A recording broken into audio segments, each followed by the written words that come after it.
Hi, this is Matilda, and I am a certified clinical aromatherapist.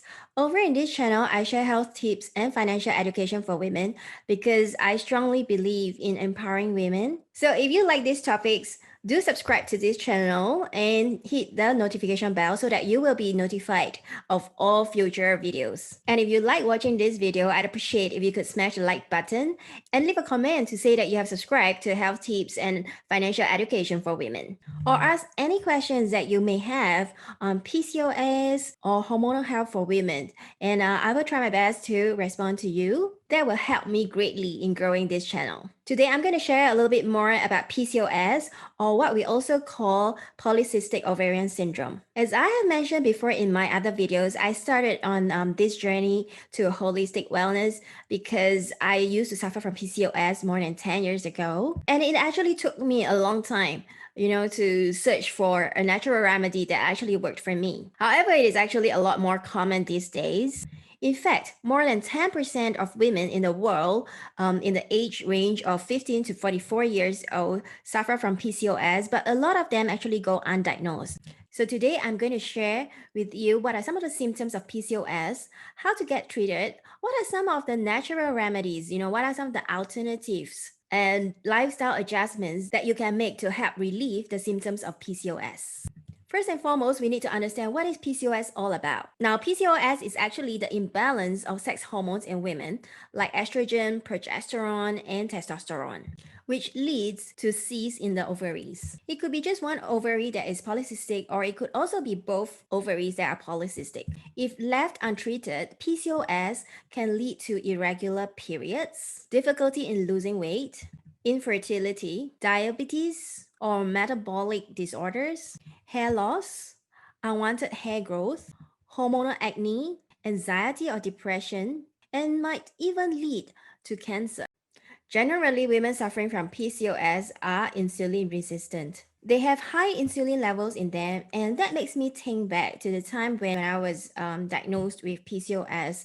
I was working in a bank, and at that time, I was actually under tremendous stress. We all know that higher levels of stress lead to cortisol producing higher levels of blood sugar level in our bodies, and hence the higher levels of insulin. So to deal with PCOS, we need to be able to reduce the spikes in our blood sugar levels. And to do that, we will need to make some dietary changes like taking less processed food. A low GI diet and intermittent fasting will help greatly as well, as that will help to reduce the spikes in our blood sugar level and improve insulin sensitivity.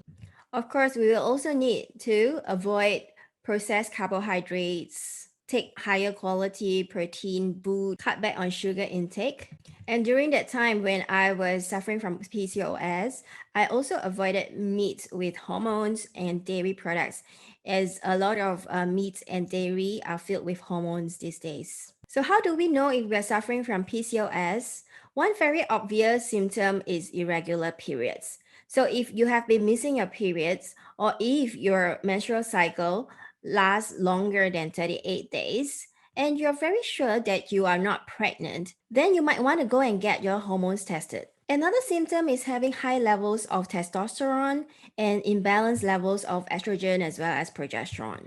Signs of high testosterone levels in women include excessive hair growth in unwanted areas, like under the chin, maybe above the lips, around your belly area, and even around your nipples. Another symptom is acne breakouts. So the acne could be on your cheeks, your jaw area, and even on your back. Also, if you have been working out and not eating a lot, and you still have difficulty losing weight, that could also be another symptom of PCOS. And if you always feel irritable, moody, depressed, or anxious, that is also a symptom of PCOS.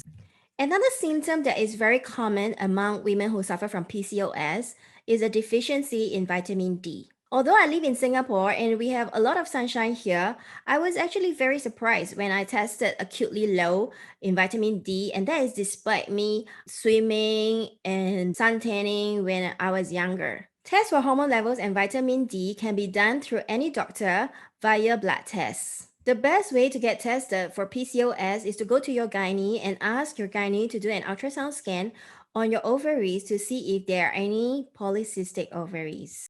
In the event that you are diagnosed with PCOS, I strongly recommend that you cut back on meats, dairy products, sugar, processed food, processed carbohydrates, and increase your intake of naturally produced foods like vegetables, fruits, plant-based protein diet, and consider doing intermittent fasting. In terms of supplements, I would recommend that you take omega-3 fatty acids because omega-3 is known to reduce inflammation, and PCOS is a kind of inflammatory disorder. Also, I'd recommend that you supplement with vitamin D. As I have mentioned earlier, a lot of women suffering from PCOS are deficient in vitamin D. Another supplement that will help with PCOS is vitamin B complex.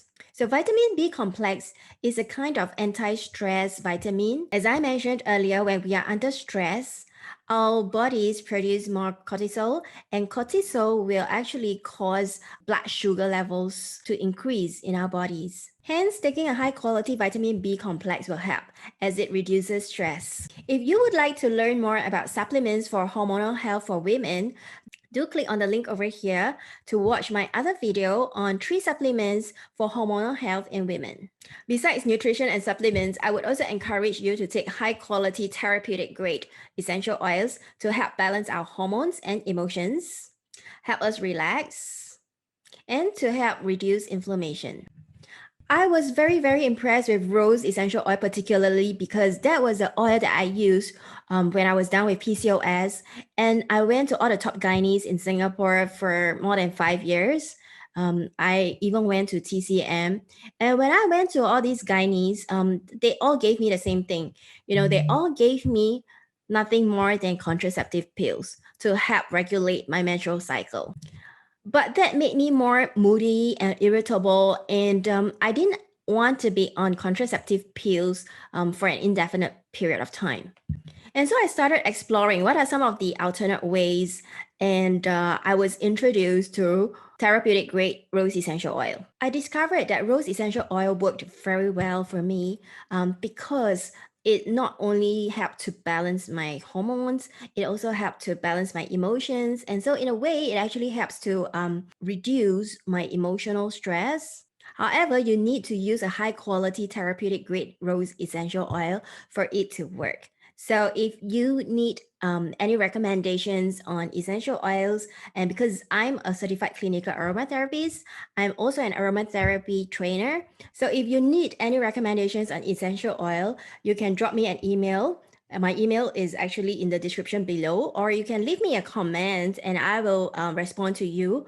Or you could also drop me a message on Facebook. Women suffering from PCOS may also be affected by endocrine disruptors. So endocrine disruptors, they are essentially chemicals that can be found in our day-to-day lives, could be found in our personal care products like our shampoo, our bath gel, our facial wash, our skincare products, our makeup, our perfume even. So these days, I try my best to stay as far away as possible from products that contain chemicals.